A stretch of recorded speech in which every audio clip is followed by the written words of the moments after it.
The Dawn Express, आईना सच का।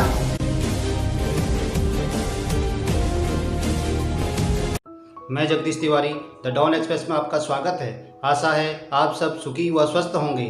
आप सभी को गंगा दशहरा की हार्दिक शुभकामनाएं। प्रत्येक वर्ष के ज्येष्ठ माह के शुक्ल पक्ष की 10वीं तिथि के दिन गंगा दशहरा का पर्व मनाया जाता है। इस बार गंगा दशहरा आज 1 जून को मनाया जा रहा है, जिसके ठीक अगले दिन निर्जला एकादशी का पर्व पड़ रहा है। कथाओं के अनुसार इस विशेष तिथि पर राजा भगीरथ ने कठोर तप कर माँ गंगा को स्वर्ग से पृथ्वी पर अवतरित किया था। यही कारण है कि इस दिन गंगा स्नान आदि का अधिक महत्व माना जाता है।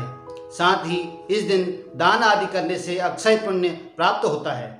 परंतु इस बार कोरोना के चलते गंगा स्नान व पूजन आदि करना श्रद्धालुओं के लिए संभव न हो, इसलिए इस परिस्थिति में लोग घर में गंगा माँ का ध्यान कर व स्नान के पानी में जरा सा गंगा जल मिलाकर स्नान करके भी समस्त प्रकार के पापों से मुक्ति मिल सकती है।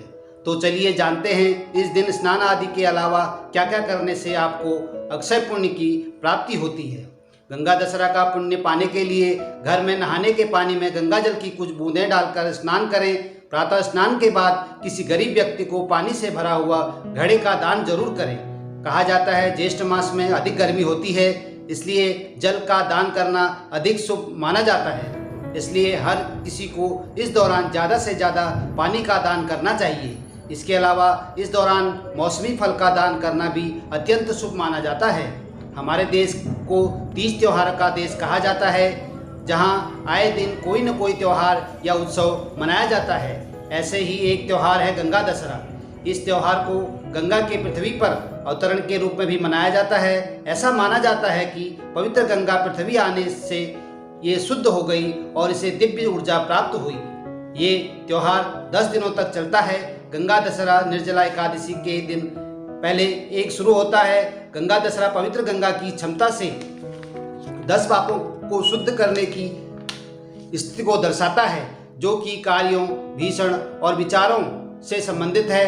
ऐसा माना जाता है कि जब भक्त इस देवी गंगा की पूजा करते हैं तो वे अपने वर्तमान और पिछले पापों से छुटकारा पाने के साथ साथ मोक्ष भी प्राप्त करते हैं। ये दिन निवेश करने, नया घर खरीद, वाहन आदि खरीदने और तथा नए घर में प्रवेश करने के लिए भी शुभ माना जाता है। वहीं अगली खबर, कोरोना वायरस महामारी के बीच आज 1 जून 2020 से देश में one nation one ration card लागू हो जाएगा। इसकी शुरुआत 20 राज्यों और केंद्र शासित प्रदेशों से होगी। राशन कार्ड का फायदा बीपीएल कार्ड धारकों को मिलता है। एक राष्ट्र एक राशन कार्ड लागू होने के बाद गरीबी रेखा के नीचे वाले लोग किफ़ायती कीमत पर देश के किसी भी कोने में राशन खरीद सकते हैं। इस योजना के तहत पीडीएस के लाभार्थियों की पहचान उसके आधार कार्ड पर electronic points of sale device से की जाएगी। इस योजना को पूरे देश में लागू करने के लिए सभी पीडीएस दुकानों पर पीएमपीओएस मशीनें लगाई जाएंगी। जैसे जैसे राज्य पीडीएस दुकानों पर 100% पीओएस मशीन की रिपोर्ट देंगे, वैसे वैसे उन one nation one ration card योजना में शामिल किया जाएगा। इस योजना के लागू होने के बाद लाभार्थी देश के किसी भी हिस्से में किसी भी राशन डीलर से अपने राशन कार्ड का राशन ले सकेंगे। उन्हें न तो पुराना राशन कार्ड सरेंडर करना पड़ेगा और न ही नई जगहों पर राशन कार्ड बनवाना पड़ेगा। मानक राशन कार्ड 2 भाषाओं में जारी करें। एक स्थानीय भाषा के साथ ही उसमें दूसरी भाषा हिंदी अथवा अंग्रेजी का इस्तेमाल करें। भारत का कोई भी कानूनी नागरिक इस राशन कार्ड के लिए अप्लाई कर सकता है। 18 साल से कम उम्र के बच्चे अब उनके माता पिता के राशन कार्ड में जोड़ा जाएगा।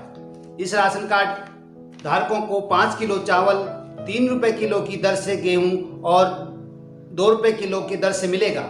गेहूं सरकार ने हाल ही में राशन कार्ड को आधार से लिंक कराने की डेडलाइन को 30 सितंबर तक बढ़ा दिया है। केंद्रीय खाद्य मंत्रालय ने कहा कि जब तक आधार से जुड़े नहीं होंगे, इसके बावजूद राशन कार्ड धारकों को राशन मिलता रहेगा। मंत्रालय ने सभी राज्यों और केंद्र शासित प्रदेशों को निर्देश दिया है कि किसी भी सही लाभार्थी को उसके हिस्से का राशन देने से मना नहीं किया जाएगा। मंत्रालय ने कहा किसी का राशन कार्ड आधार नंबर से नहीं जुड़े होने के कारण रद्द नहीं किया जाएगा। केंद्रीय उपभोक्ता मामले, खाद्य एवं सार्वजनिक वितरण मंत्री श्री रामविलास पासवान ने one nation one ration card योजना को मोदी सरकार की दूसरी पारी की महत्वपूर्ण उपलब्धि बताया। पासवान ने कहा, राष्ट्रीय खाद्य सुरक्षा अधिनियम के 81 करोड़ लाभार्थियों को देश भर में कहीं से भी राशन प्राप्त करने की सुविधा मुहैया कराने वाली महत्वाकांक्षी योजना one nation one ration card Modi 2.0 सरकार की एक महत्वपूर्ण उपलब्धि है। पासवान ने बताया कि आगामी 1 जून तक देश भर में 20 राज्यों व केंद्र शासित प्रदेश इस योजना के जुड़ जाएंगे और मार्च 2021 तक यह देश भर में लागू हो जाएगी। वहीं अगली खबर, केंद्रीय गृह मंत्रालय ने 8 जून से लागू होने वाले नए दिशा निर्देशों की घोषणा की, जिनमें से देश में 25 मार्च से लागू लॉकडाउन में काफ़ी छूट दी गई है तथा उसके तहत शॉपिंग मॉल, रेस्टोरेंट और धार्मिक स्थलों को खोलने की अनुमति होगी, किंतु देश के संक्रमण से बुरी तरह प्रभावित क्षेत्रों में 30 जून तक लॉकडाउन का कड़ाई से पालन होता रहेगा। गृह मंत्रालय देश के निषिद्ध क्षेत्रों में लॉकडाउन 30 जून तक बढ़ाने की घोषणा की, साथ ही कहा कि 8 जून से आतिथ्य सत्कार, हॉस्पिटलिटी सेवाएं, होटलों, शॉपिंग मॉल को चरणबद्ध तरीके से खोलने की अनुमति होगी, किंतु स्कूल और कॉलेज को खोलने के बारे में राज्य सरकारों के साथ जुलाई में विचार विमर्श कर निर्णय लिया जाएगा।